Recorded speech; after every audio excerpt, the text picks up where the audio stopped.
दोस्तों पिछले 6 साल में पहली बार ऐसा हुआ है कि शेयर मार्केट में जो रिटेल इन्वेस्टर्स होते हैं उनकी ट्रेडिंग कैपेसिटी घट गई है।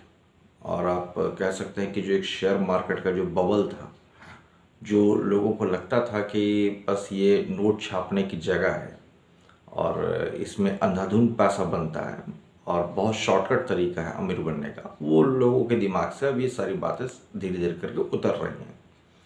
हम सभी ने देखा कि जब कोरोना हुआ था और भारत में कोरोना की फर्स्ट वेव आई थी, फिर सेकंड वेव आई थी, तो उस समय जो है लोगों का रुझान शेयर मार्केट की तरफ काफ़ी बढ़ गया था।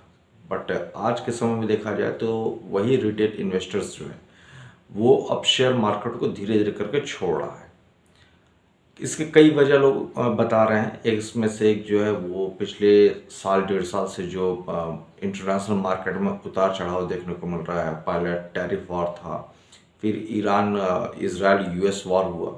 तो इसकी एक वजह तो लोग के ये लगती है कि इसके वजह से जो मार्केट है उसमें अप डाउन आ रहा है।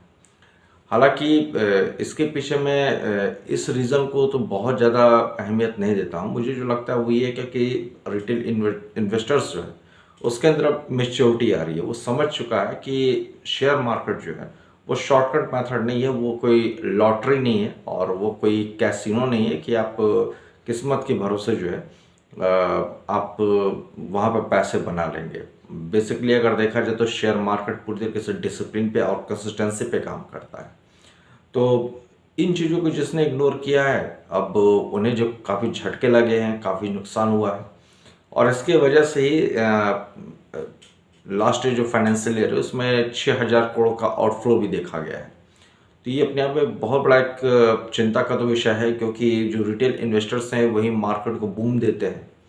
हालांकि अभी भी एफआई और डीआई के भरोसे मार्केट अच्छा कर सकता है, लेकिन कहीं ना कहीं जो बीच में रिटेल इन्वेस्टर था जो एक पावर प्ले का काम कर रहा था, वो अगर हटेगा या वो मार्केट से बाहर होगा तो पूरा का पूरा रिस्पॉन्सिबिलिटी दारोमदार जो है वो डीआई पे ही आने वाला है। बिकॉज एफआई जो है वो पैसा कभी भी विड्रॉ कर सकते हैं। उसके पीछे जो रीज़न है वो ये कि इंटरनेशनल मार्केट में जिस तरीके से प्राइस को लेके अभी भी एक इनस्टेबिलिटी दिख रही है। क्रूड ऑयल के प्राइस को अगर आप देख लें तो उसमें कोई अभी स्टेबिलिटी नहीं देखी जा रही है। और दूसरा जो आपका एलपीजी है या दूसरी भी और कई से जो रिसोर्सेज हैं जिसको लेके इंटरनेशनल मार्केट जो है वो पूरी तरीके से अभी भी अनसर्टेनिटी से ही गुजर रहा है। और फ्यूचर में हो सकता है कि आने वाले समय में ये स्थिति और ज़्यादा डिटेरिएट कर जाए।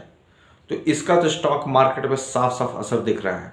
इसके साथ साथ चौंकाने वाली रिपोर्ट ये है कि 70% जो रिटेल निवेशक है वो साल में 10 दिन ही ट्रेड कर रहा है और 24% जो रिटेल इन्वेस्टर्स है वो साल में सिर्फ एक ही बार ट्रेड कर रहा है। ये भी चौंकाने वाली बात है कि जो रिटेल इन्वेस्टर्स है वो बड़ा अपॉर्चुनिस्टिक है और वो बस मौके का फ़ायदा उठाता है। अगर किसी ने कह दिया कि भाई ये ट्रेड परचेस कर लो तो परचेस कर लेता है और फिर बाद में जो है वो चाहता है कि उसे तुरंत रिटर्न मिल जाए।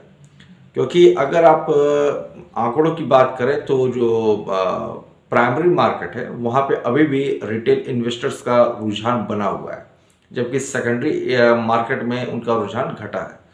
आईपीओ वगैरह वो बहुत तेज़ी से परचेस कर रहे हैं, बट इक्विटी मार्केट जो ट्रेडिंग होती है उसमें कहीं ना कहीं कमी देखी गई है।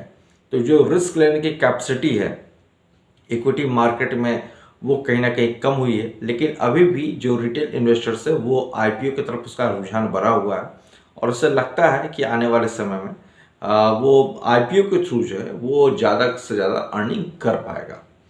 वैसे आपकी क्या राय है, जरूर बताइएगा। और